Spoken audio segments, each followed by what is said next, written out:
She was just a friend. Until her car was parked in our driveway at 3 a.m., and he swore it was a coincidence. At 3:02 a.m., a pair of headlights slid across my living room wall. He said she was just a friend. Her car said otherwise. And the thing about lies is, they always show up with a timestamp. Story, Part 1. I used to love the quiet at 3 a.m. The apartment hums like it's breathing. The fridge kicks on, the water heater sighs, the traffic outside turns into single cars with long spaces between them. You can hear your own thoughts if you're brave enough to listen. That night, 3:02 a.m. didn't sound quiet. It sounded like tires crunching over our cracked driveway. Like a car shifting into park a little too slow. Like a door staying shut just long enough to say, "We're not supposed to be here." I didn't move at first. I was on the couch under a thrift store throw blanket with my knees pulled to my chest, pretending to watch a baking show I'd fallen asleep to an hour earlier. I was waiting for my boyfriend, Nate, because that's the story I told myself. I'm not worried. I'm just waiting. I stood up and peeked through the slats of our crooked blinds. The headlights went off. The shape in the driveway was a compact SUV with a cracked taillight. I had seen that crack before. I knew the plate frame. Tiny college mascot, blue and white, a chipped corner where a car wash had ripped it off last winter. It was her car. The just a friend. 2 weeks earlier, she was a name said casually while he scrolled Instagram near the kitchen counter. "Oh, that's Mia," he said. "We work together. She's cool." He said cool the way people say the weather is nice, or the pizza wasn't great. Nothing to latch onto. 3 days after that, her name showed up again, this time attached to a laugh that belonged to a meme on his phone. He angled the screen away on instinct and then corrected himself, turning it back like, "See? Nothing. Just a meme." My gut didn't like his muscles' first move. A week later, a small lie arrived like a test balloon. He said he was going to grab tacos with some guys from work after his shift. I asked which guys.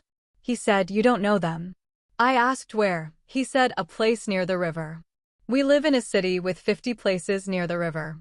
When he walked back in at 11:40 p.m., he smelled like cologne he only wears on double dates and holidays, plus a floral perfume I couldn't place. I didn't say anything. I told myself to grow up, stop jumping to conclusions, stop sounding like every TikTok voiceover that swears a man can't sneeze without cheating. I told myself he gets to have his friends, and I get to have mine, and we get to have separate lives that still, somehow, hold hands in the middle. But then came 3:02 a.m. The car in the driveway. The headlights off. The quiet turning louder. I opened the front door slowly because our door sticks and likes to announce every move. The night air had that late summer heaviness, like a damp towel that won't let go. The porch light has a motion sensor that works for everyone except us, so the driveway sat in that gray-not-black neighborhood glow. I didn't see movement, just the car, a dark shape with a small dent on the rear bumper like a dimple. I didn't go out. I had learned something about myself in the last year. When my heart races, my actions get careful. My hands want to slam and my mouth wants to sprint, but my legs go quiet and my eyes pay attention to everything. Details keep you safe. Details tell the truth when people don't. I shut the door and let the baking show keep playing so our house would sound like a place where someone had fallen asleep on the couch and wasn't paying attention to anything at all. My phone said 3:03 a.m. I tapped the side button to keep the lock screen dark. I walked to the hallway that leads to our bedroom and paused, listening. Nothing. I pushed our door open with 2 fingers. Empty. His side of the bed untouched. The lamp off. The shirt he'd thrown over the chair at 6 p.m. still there, one sleeve drooping like it was pointing at the floor. I walked back to the living room and crouched behind the arm of the couch with my head barely above the window line.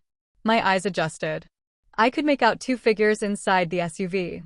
Not the messy movement of people kissing, not even the quiet bounce of people laughing. It was still. And then the driver's door cracked open, just an inch, probably for air. The interior lights stayed off. I counted breaths. Slow. In through the nose, out through the mouth.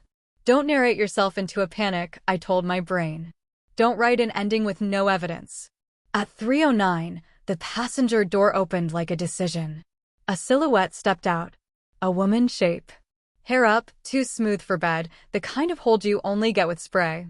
She carried something small in her right hand, phone, lip balm, keys, and something bigger slung across her shoulder. A tote. The passenger door clicked shut. The driver door shut too. Two shapes walked up my driveway. I stood. I don't know why I didn't grab the porch light or fling the door or shout. I just stood and let my body decide to be the person who witnesses instead of the person who stormed. Their voices were hushed. Even whispers carry in our neighborhood. I heard his first. Nate. Not loud, but familiar. He was doing his low voice, the one he uses when he's trying to make chaos sound calm. Her laugh was a hush too. And even then, even in a moment when I should have been measuring betrayal with a ruler, I thought, that's a pretty laugh. It only made me madder. The key slid into the lock at 3:11. He always fiddles it too long. You can tell when he's nervous by the way he misses the lock the first time. I stepped back from the window, sat on the couch, and pulled the blanket over my lap like I was a person who hadn't been counting breaths in the dark. The door opened. They stepped inside together. Seeing them both standing there, framed in the doorway like a photo that should have been taken somewhere else, I realized how many lies were small, not big. Not dramatic TV show cheating with lipstick on collars and heels in hallways. This was small. They were small. Tired. Turned inward. Not caught in a storm so much as wrapped in a fog. Nate tilted his head when he saw me. He tried on a smile, and it didn't fit. The woman's eyes flicked from my face to the TV to the blanket to the coffee table to anything that might tell her how this scene would go. Hey, Nate said. Casual. Too casual, with a breath that stuck to the word like gum. You're up. I am, I said. And you brought a friend. His eyes did a thing I recognized.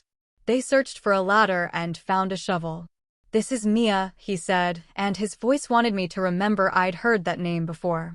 She's just a friend. I asked. Not loud, not a sneer. Just a question shaped like a mirror. Mia lifted her hand in a small wave, the kind people use for neighbors they don't want to bother. Hi, she said. Sorry it's so late. She glanced at Nate for the word. He didn't have one. I offered one. Getting tacos by the river? I asked. Or was it? I don't know, someplace I don't know because I don't know the guys from work. She closed her mouth. Not what she thought she was walking into. Nate reached for his phone like it might defend him. Okay, he said, settling into his reasonable voice, the one he uses on customer service, when he wants to escalate without sounding like he's escalating. This looks bad. It's not. I couldn't help it. My head tilted. Explain it to me like I'm 5. He swallowed. Mia's car had a headlight issue and she didn't want to drive across town. We were parked talking through a work thing, and talking, I said. In my driveway. At 3:02 a.m. Mia's tote slid off her shoulder and thumped against her thigh. I looked at it. The edge of a laptop sleeve peeked out. People don't bring laptops for tacos.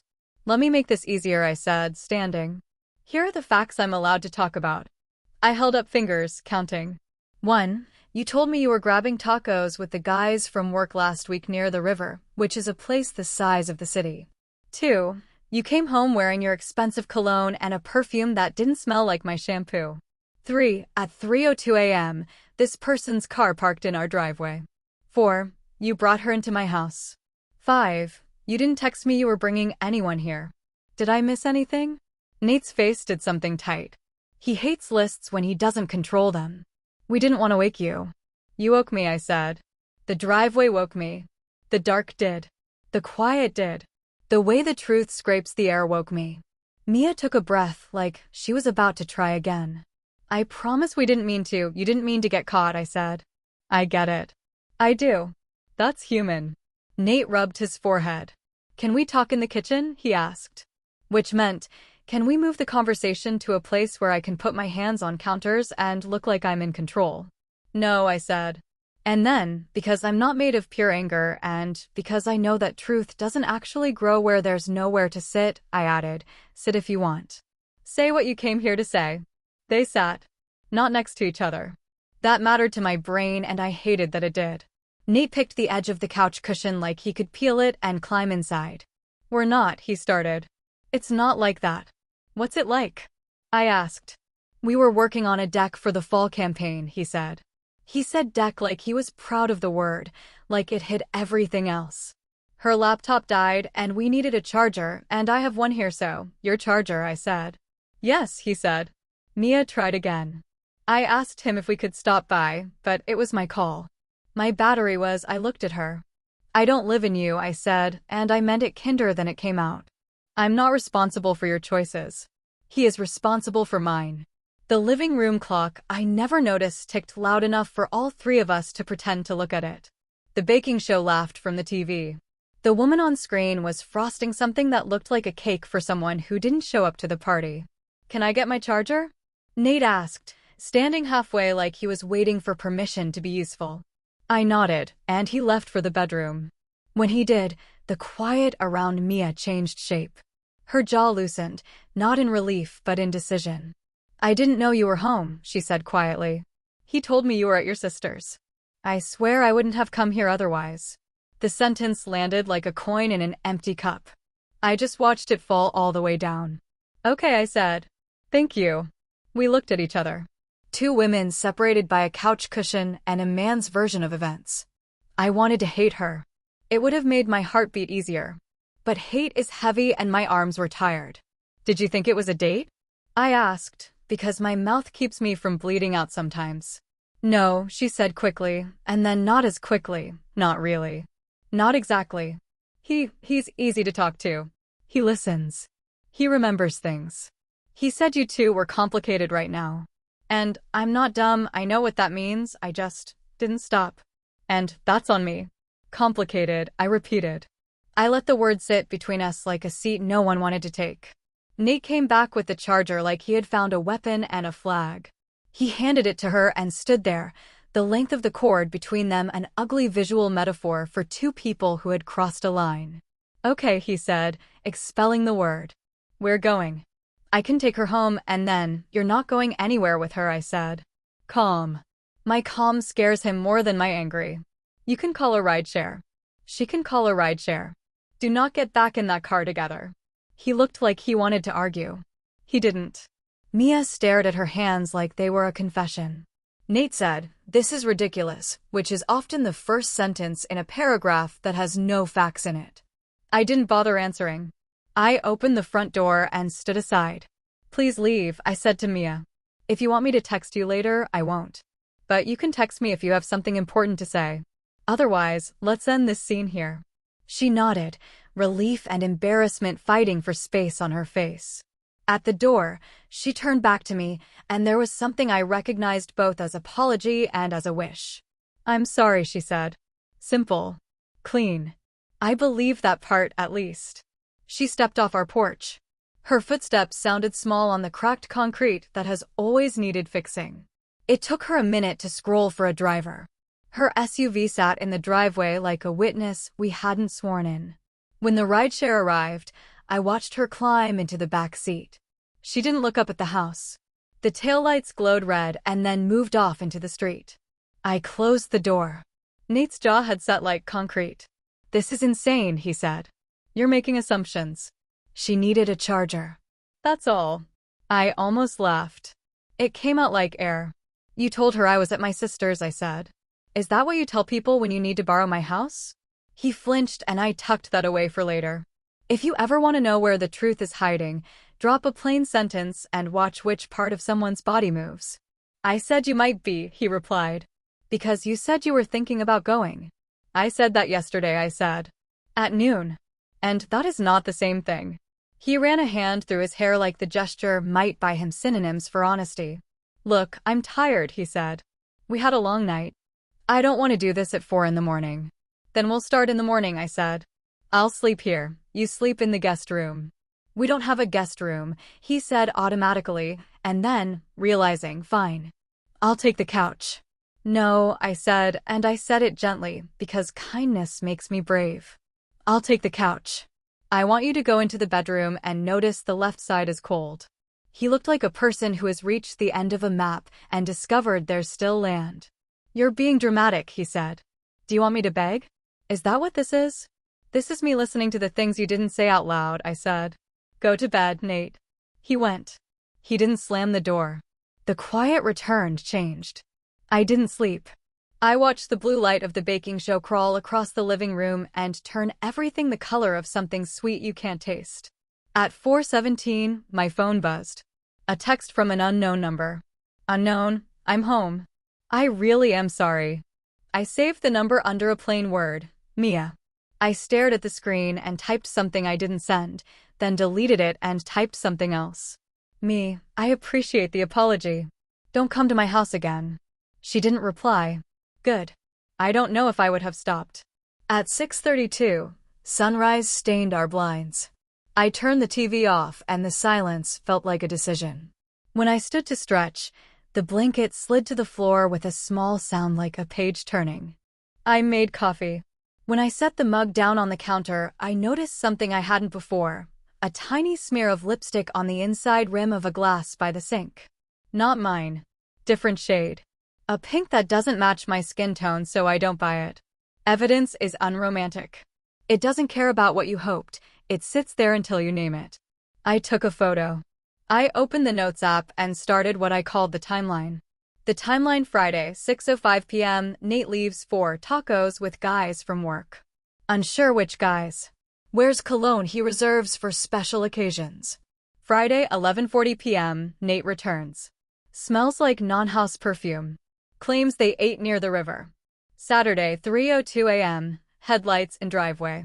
Car appears to be Mia's, plate frame, cracked taillight. Saturday, 3:11 a.m., Nate enters with Mia. Claims laptop charger need. Mia states Nate said I was at my sister's. Saturday, 6:32 a.m., lipstick on glass in kitchen, not mine. Photos saved. When you write something down, it becomes harder to gaslight yourself. At 7:12, the bedroom door opened. Nate came out like a hangover in human form. He saw the coffee and poured his own without asking. The small ways people tell you where you stand. We're not doing this, he said, before I spoke. You're not going to turn this into some true crime episode. Okay, I said. Then we'll do it the boring way. Tell me the truth. No unnecessary adjectives. He hated the smirk that tried to show up on his face and failed. We're coworkers, he said. We've been working late because the fall campaign is a nightmare. That's it. And the perfume? I asked. She hugged me, he said, too fast. At the door last week. And last night? I asked. She hugged you in the driveway? He lifted a shoulder. Maybe. I don't remember. You remember, I said. People remember when their bodies do something they want to be caught remembering differently. He stared at me like he could stare me into a different script. I didn't sleep with her, he said. I let the words land. He watched me for the explosion and didn't get one. That's not the only way to cheat, I said. I'm asking you if you created a version of us in her head where I don't exist. I'm asking if you told her we're complicated. I'm asking if you used me as the villain in a story where you get to be the man who deserves understanding. He said nothing. The absence of language tilted the room. Okay, I said. Next step is simple. Phone and messages. I held out my hand. Unlock it, place it face up. I will not scroll like a maniac. I will search her name. I will search my name. I will search the word tonight. And then we will both decide if we like the people we are.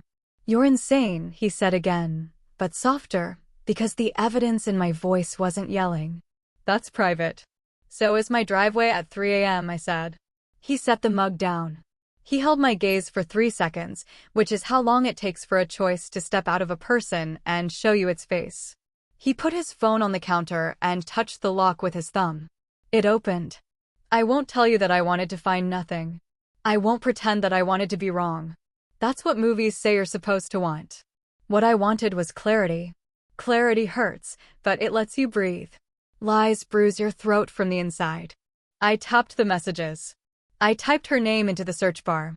A thread started 2 months ago. The preview line at the top said something that made my stomach go very still. You up? I scrolled. If you've ever read something you can't unread, you know the way it erases the edges of the room. You know the way the clock dissolves. June 12th, 11:07 p.m. Nate, today was insane.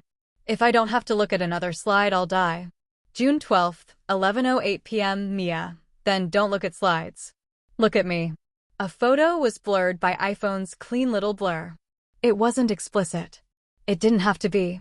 Its existence said more than skin ever does. July 3rd, 2:14 p.m. Nate, you're easy to talk to. It's nice. July 3rd, 2:15 p.m. Mia, when are you going to tell her it's over? He had not told me it was over on July 3rd. We had spent July 4th on my sister's porch eating 2 sweet watermelon and watching fireworks that made the dog bark. August 21st, 9:49 p.m. Nate, she's at her sister's. I might drop by if you're up. August 21st, 9:50 p.m. Mia, you know where the spare key is. The spare key lives in a fake rock that looks nothing like a rock, tucked under a plant that needs more water than we give it. I told Nate once that if someone wanted to break in, they'd need to be a child to believe that rock. Turns out you don't need to be a child. You just need to be invited. September 2nd, 1:14 a.m. Nate, pulling in. Don't turn on the lights. I set the phone down so gently it felt like sin. I didn't throw it. I didn't slam it. Violence never kept anyone safe in a kitchen at dawn. Nate watched me. He could see which words I'd read by which parts of me made a sound. You told her where the spare key was, I said. You told her when I was gone. You turned our house into a place where a new story could start like a pop-up window. And you forgot to close it. It wasn't like that, he said, because language is elastic, and some people think you can pull it over anything. We are done, I said, and the calm that filled the syllables surprised me. It felt like sliding a heavy box onto a shelf it belongs on. You will sleep at your brother's tonight. That's insane, he said, and for a third time I watched the word do no work. You're just going to throw us away? I wanted to say, you already did. I didn't. I said, I'm not throwing anything. I'm noticing what's on the floor. He stepped back like he had seen something physical between us. I pulled open the junk drawer and took out a Ziploc bag and placed the spare key rock inside it like evidence. I took a photo. I added it to the timeline.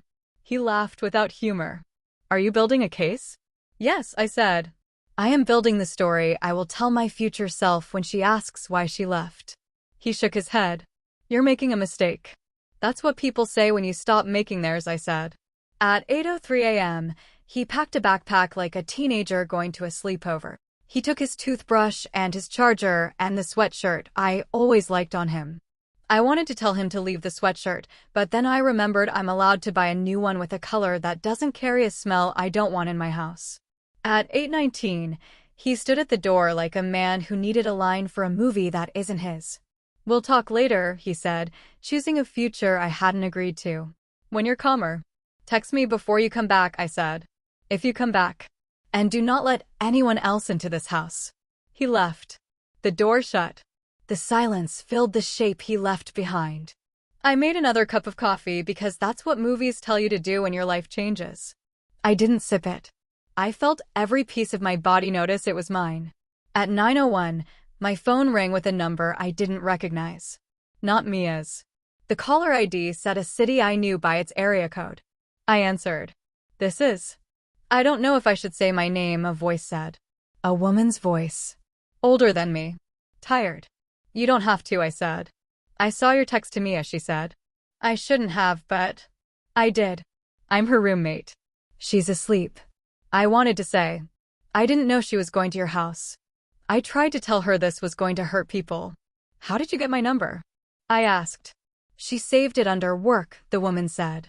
I thought you should know. This has been going on longer than you think. He tells her what he tells you. He's good at making 2 truths out of 1 lie. I appreciate the call, I said. And I'm sorry you're in the splash zone. She exhaled a laugh that hurt. We always are, she said. Women. After we hung up, I sat with the idea of splash zones and how people can be tidal without knowing they're the moon. I thought about how many times I had been told to be reasonable. Reasonable is so often a coat people hand you when they don't want you to be warm, they want you to be quiet.